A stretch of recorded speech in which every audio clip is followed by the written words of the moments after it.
말씀은 어디 영화나 어디 만화 같은 그런 곳에 있는 진짜 흥미진진한 이야기가 가득한 내용입니다. 여러분, 오늘 본문은 3년 이상 동안 지속되는 기근 속에서 엘리야 선지자가 아합 왕과 이스라엘 백성들을 책망하는 내용입니다. 그러면서 진짜 하나님이 누구냐, 그리고 진짜 너희들 마음속에 존재하는 그 하나님이 누구인지를 명확하게 하라, 이렇게 하는 내용입니다. 이스라엘 백성들에게 3년 이상 동안 심한 기근이 드는 것은 아합 왕과 그의 가문의 죄 때문이었습니다. 그런데 가문이 시작된 것은 엘리야 선지자가 하늘이 닫힐 것을 선포했기 때문에 그 가문이 시작되었습니다.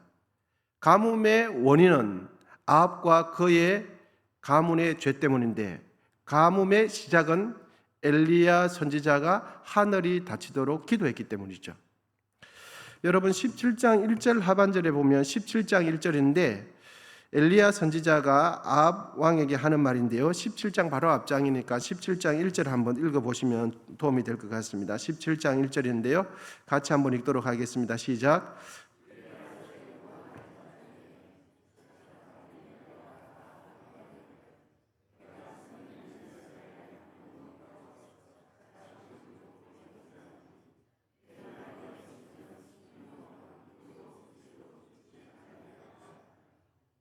아멘. 엘리야 선지자가 맹세하노니 내 말이 없으면 수년 동안 비도 없고 이슬도 없게 되리라 말한 겁니다.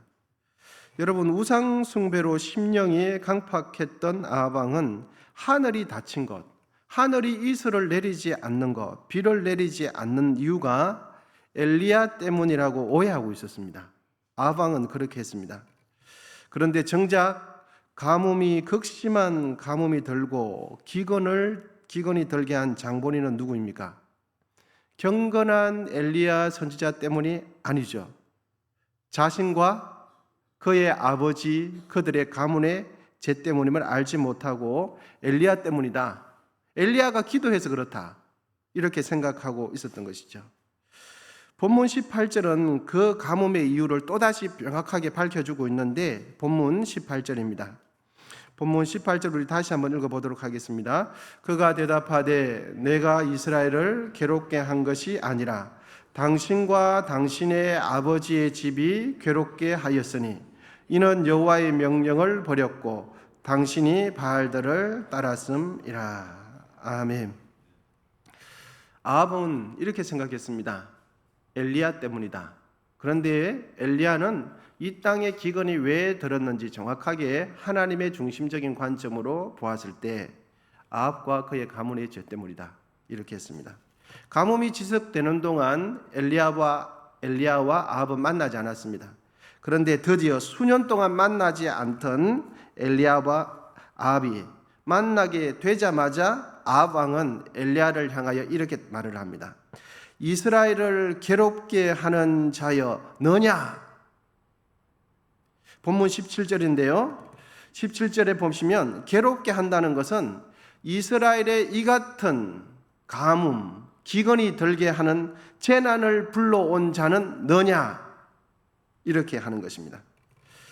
이스라엘의 극심한 가뭄을 가져오게 한 너 엘리야, 너 때문 아니냐, 이렇게 말을 한 거죠. 아합은 현 문제의 실태도 정확하게 파악하지 못한 채 이 모든 어려움의 이유가 누구 때문이라고 생각합니까? 경건한 엘리야 선지자 때문이다. 이스라엘을 괴롭히는 자 너 아니냐? 너 때문에 이스라엘의 기근 든 것 아니냐? 네가 기도해서 그런 것 아니냐? 이렇게 생각하고 있는 거예요. 여러분, 우리가 거울 앞에 가까이 가면 누구의 모습이 잘 보입니까? 내 자신의 모습이 잘 보여요. 내 눈곱이 꼈는지, 머리가 헝클어졌는지, 옷이 삐뚤게 입었는지, 단추가 이상하게 채워졌는지. 거울 앞에 가까이 가면 내 자신의 모습 있는 그대로 잘 보입니다. 하지만 거울과 점점점 멀어지면 자신의 실체를 볼 수가 없게 되어져요. 자신의 모습이 희미하게 보여지게 되죠. 하나님과 가까이 있으면 누구의 모습이 잘 보이겠습니까, 여러분? 내 자신의 모습이 잘 보여요. 그런데 하나님과 점점점 멀어지면 누구의 모습이 잘 안 보일까요? 내 자신의 모습이 안 보여요. 내가 무엇을 못하는지, 내가 무엇을 실수하는지, 나의 마음이 어떤지 나의 마음이 안 보여요. 하나님과 멀어지면. 하나님과 점점 멀어지면 자신의 부족함과 자신의 죄는 보이지 않고 누구의 모습이 자꾸 보이냐면 다른 이들의 틀린 점이 자꾸만 보여요. 그리고 다른 이들이 제대로 하지 못하는 것만 자꾸만 눈에 들어와요. 그러면서 내 마음속에 무엇이 자꾸 생기냐 하면 은근히 짜증이 나요. 그리고 화가 납니다. 아무리 생각해봐도 내가 잘못한 것은 없어. 본문의 아합 왕처럼 현재 발생하고 있는 이 모든 문제의 원인을 누구 때문이라고 생각합니까? 엘리야 선지자 때문이다. 모든 문제의 원인은 엘리야가 기도해서 그렇다. 경건한 엘리야가 기도해서 그렇다. 여러분, 그런데 실제적으로 하나님께서 비를 내려주지 않고 이슬까지 다치게 한 것은 누구의 죄 때문입니까? 엘리야 죄 때문이라고 하는 아합과 그의 가문 때문이었습니다. 내가 하나님과 멀어지면 나 때문에 내 주위 사람들이 고통당하는 것이 보이지 않아요. 이것은 누구 죄 때문이고 저것은 누구 때문이고 이 문제는 저 집사님 때문이고 저것은 저 권사님 때문이라고 이런 생각밖에 들지 않습니다. 여러분, 내가 하나님과 멀어지면, 내가 말씀과 멀어지면, 내가 기도하지 않으면 자꾸만 내 모습은 점점점 가려지고 누구의 모습만 보이냐 하니까 내 모습이 안 보이니까 남의 모습만 보이는 거예요. 그러면서 남 탓하게 되어지는 거죠. 일이 되지 않는 것은 누구 탓입니까? 저분 탓인 거예요. 내가 만약 이런 상태에 나의 심령이 이렇다면 우리는 이때에 해야 될 것은 주님께로 돌아가야 돼요. 아멘이십니까? 주님과 거리가 멀어지면 내 모습이 안 보여요. 누구의 모습만 보이냐 하니까 내 어두운 모습은 안 보이고 남의 어두운 모습만 자꾸 보여요. 내 것이 안 보이니까 남의 것만 보이는 거죠. 만약 우리의 마음이 혹 이렇다면 나의 마음이 아합 왕처럼 점점 완악해지고 있구나. 내 모습은 안 보이고 자꾸만 누구 때문이다 누구 때문에 하면 나의 마음이 점점 본문에 누구처럼 되어가고 있습니까? 아합 왕처럼 나의 마음이 되어가고 있는 거죠. 나의 마음속에 예수 그리스도의 마음을 얻고 지극히 인간적인 나의 감정만 남게 되는 상태가 점점 되는 거죠. 예수를 믿는데 예수의 마음이 우리 마음속에 없어요. 누구의 마음이 있습니까? 나의 타고난 기질의 마음만 가득 차는 거죠. 이럴 때 하나님 앞에서 자신을 돌아보며 회개해야 할 때인 줄 믿습니다. 이럴 때는 의도적으로 나의 몸과 나의 마음을 스스로 낮추는 거예요. 의도적으로 주님 앞에 나를 낮추는 거예요. 의도적으로 사람 앞에 나를 낮추는 거예요. 의도적으로 머리를 숙이는 거예요. 의도적으로 허리를 숙이는 거예요. 왜? 그럴 때 내 영혼이 깨어나거든요. 그러면서 내가 나의 모습이 안 보이는구나, 그동안 보지 못했다는 것을 그때서 깨닫게 되어지는 거예요. 여러분, 주님과 멀어지면 신약시대의 바리새인들은 어떻습니까?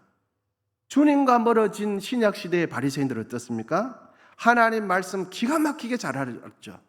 모세오경 토라 줄줄줄 외웠어요. 토시 하나 안 틀리고 외울 정도였습니다. 그런데 주님과 멀어진 상태에서 말씀이 우리 꽉 차면 어떻게 되냐니까 그 말씀으로 나를 돌아보는 것이 아니고 누구를 지적하게 될까요? 나를 돌아보는 것이 아니고 그 말씀 가지고 상대방을 지적하게 되는 것이죠. 그 율법 가지고 나의 틀린 점을 회개하고 겸손히 낮추는 것이 아니라 상대방의 틀린 점을 정확하게 보는 거예요. 한치도 틀리지 않고 다 맞는 말씀이에요. 그런데 주님은 그 말씀을 왜 주셨습니까? 나를 돌아보라고 주신 거예요. 여러분, 우리가 점점 주님과 멀어지면 하나의 현상이 나타나는데 다른 이들의 허물이 정확하게 보인다는 거예요. 그리고 다른 이들의 허물을 덜추는 것이 옳다는 생각이 자꾸만 올라와요. 왜냐하면 다른 이들의 다른 이들의 허물을 드러내야 내 약점이 가려지기 때문에, 다른 이들의 허물을 드러내야 상대적으로 나의 악함이 가려지기 때문에. 여러분, 이스라엘 나라에 3년 동안 기근이 3년 이상 동안 기근이 지속된 이유는 무엇입니까? 하나님을 경건하게 섬기는 엘리야 때문입니까? 아니에요. 우리말 속담에 이런 말씀이 있죠. 적반하장. 그 다음에 방귀 낀 놈이 성낸다. 이런 말이 있어요. 하나님과 점점 멀어지고 영적으로 어두워지면 자신의 모습을 볼 수 없기 때문에 타인의 실수가 크게 보이는 거예요. 그러면서 내 마음속에는 미움과 화가 자꾸만 나는 거예요. 화가 자꾸만 나요. 나는 안 그러는데 저 사람은 그러네. 아합 왕은 엘리야 선지자를 탓할 것이 아니라 바로 그때 국가적인 어려움이 있을 때, 바로 그때 기근이 찾아왔을 때 하나님 앞에서 엎드려서 자신을 낮추면서 기도해야 돼요. 여러분, 내 주위의 사람들을 삐뚤어짐 없이 바로 보는 길은 딱 하나입니다. 내 주위의 사람들을 삐뚤어짐 없이 왜곡됨 없이 뒤틀림 없이 볼 수 있는 길은 딱 하나예요. 내가 누구를 볼까요? 내가 하나님을 볼 때만 주위 사람들이 삐뚤어지게 안 보여요. 아멘이십니까? 우리가 교회를 바로 보는 것, 교회를 하나님의 마음의 시각으로 보는 길은 우리가 누구를 볼 때입니까? 하나님을 볼 때예요. 우리가 이 세상을 바라보는, 정확하게 진단하고 정확한 분별력을 가지고 볼 수 있는 길은 딱 하나입니다. 누구를 바라보는 걸까요? 세상을 연구하는 것이 아니라 진리 대신 하나님을 바라볼 때 세상이 바로 보이는 거예요. 우리가 이웃을 바라볼 때 삐뚤어지지 않게 바라볼 것은 주님을 바라볼 때 이웃이 정확하게 보여요. 우리는 우리의 영혼의 온전한 거울 되시는 하나님께 집중할 때 험상궂은 우리의 내면의 얼굴이 깨달아져요. 하나님을 내가 바라볼 때 나의 내면이 험상궂은 것이 보여요. 이웃을 향하여 돌을 들고 있는 내 모습이 그때서 보이는 거예요. 누구를 볼 때요? 하나님을 볼 때. 나는 참으로 부족해요 라고 생각하는 사람들은 마음에서 화가 나지 않아요. 그리고 내가 부족한데 내가 무슨 자격으로 다른 사람들을 지적할 수 있겠어? 나는 그런 자격이 없어 라고 진심으로 생각하는 분들은 그들의 마음속에는 아합 왕처럼, 오늘 본문에 있는 아합 왕처럼 엘리야를 탓할 여유가 없습니다. 자신을 돌아보기 바빠요. 하나님 앞에서. 여러분, 우리는 남 탓하는 성도가 아니라 하나님 앞에서 자신을 돌아보는 진실한 성도가 되시기를 예수님의 이름으로 축복합니다. 사람을 바라보면서 시험 들고 사람을 바라보면서 화내다가 내가 똑바로 신앙생활 못해요. 다른 사람들을 지적하다가 내가 하나님과 거리가 멀어져요. 여러분, 하나님의 마음을 가진 이들은 다른 이들의 허물과 잘못을 볼 때 말없이 조용히 그를 품어줍니다. 말없이 조용히 그 문제가 내 문제인 것처럼 기도를 해줘요. 그것이 하나님의 마음을 가진 성도예요. 여러분, 우리 모두는 온전한 사람 한 명도 없습니다. 티 없는 사람 한 명도 없습니다. 인격이 완벽한 사람 한 명도 없습니다. 하나부터 10까지 모든 영역에 있어서 재능이 탁월한 사람 한 명도 없습니다. 하나가 조금 뛰어나면 하나는 부족한 거예요. 하나가 온전하면 하나는 구멍이 많은 거예요. 그리고 하나가 꼼꼼하면 하나는 빈틈이 많아요. 그리고 하나가 계산이 빠르면 하나는 더디게 돼 있어요. 그럴 때 우리가 주님의 마음을 가지고 있으면 어떤 생각이 드냐면 내가 대신 해주면 되지. 내가 대신 해주면 되지. 이런 생각이 드는데 그때 내가 주님과 거리가 멀어지면 왜 저것도 못해? 왜 저것도 못해? 이런 마음이 들어요. 그런데 바로 그 순간에 우리가 주님의 마음을 가지면 그래, 내가 말없이 해주자. 다른 사람 티 안 나게 말없이 도와주고 기도해 주자. 내가 섬겨주면 되지. 그러면 하나님께 영광이고 교회 덕이 되고 하나님 기뻐 받으시지 않아요. 이 마음이 주님의 마음이 있는 거예요. 여러분, 주님의 마음은 다른 곳에 있는 거 아닙니다. 하나님을 사랑하는 것은 다른 곳에 있는 것 아닙니다. 주 뜻을 행하는 것 다른 곳에 있는 것이 아닙니다. 우리 모두 주의 일을 하실 수 있기를 축복합니다. 우리 모두 주님의 마음을 가지실 수 있기를 축복합니다. 오늘 본문에 있는 아방은 극심한 기근이 이스라엘 땅에 3년 6개월 찾아왔습니다. 그래서 젊은 남자들은 많이 죽었던 것 같아요. 그러니까 이때에 과부들이 많았다고 성경 이야기하고, 엘리야 선지자는 사르밧 과부 그 집에서 3년 정도 머문 것으로 추정이 됩니다. 여러분, 바로 그때 우리는 주님의 마음을 가지고 어려움이 있을 때 다른 사람을 보지 말고 나를 바라보면서 하나님 뜻대로 행하는 우리 모두 될 수 있기를 축복합니다. 기도하겠습니다. 하나님 아버지, 오늘도 새날을 허락해 주셔서 감사합니다. 하나님께서 우리를 사랑해 주셔서 오늘도 생명이 뛰게 하심을 감사하고, 새날이 밝게 해주심을 감사하고, 주의 말씀 듣게 하심을 감사하고, 기도할 수 있도록 인도해 주셔서 감사합니다. 이 시간 정성껏 예물드린 손길 가운데 함께 하시고, 은성교회에 속한 모든 권속들의 가정들을 지켜주시고 보호하여 주시옵시고, 아버지 하나님 직장과 사업터와 생업의 터전 가운데 하나님 잘 되시도록 복내려 주옵소서. 이 나라의 안보를 지켜주시고 세계 평화를 허락해 주시옵소서. 이제는 우리 주 예수 그리스도의 은혜와 하나님 아버지의 담없는 사랑과 성령의 교통하심이 자신의 부족함과 연약함을 인정하면서도 타인의 부족함을 그리스도의 마음으로 품어주고 말없이 섬겨주고 기도해주기로 결단하는 우리 모두 위에 이제로부터 영원히 함께 하시기를 간절히 축원하옵나이다. 아멘. 주여 삼창하시고 계속해서 기도하도록 하겠습니다.